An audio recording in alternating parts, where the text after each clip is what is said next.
The single leg lying leg curl. The main muscle used in this exercise will be your hamstrings. First, set up the machine to be able to comfortably fit your unique anatomy. You will want the pad to be just above the ankle. Begin with your legs straight back, core engaged, and driving your hips down into the pad.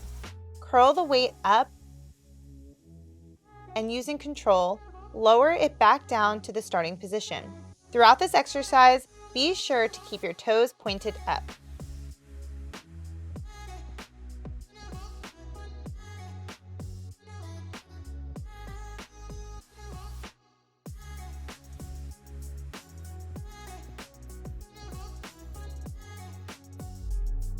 Avoid lifting your hips off of the pad.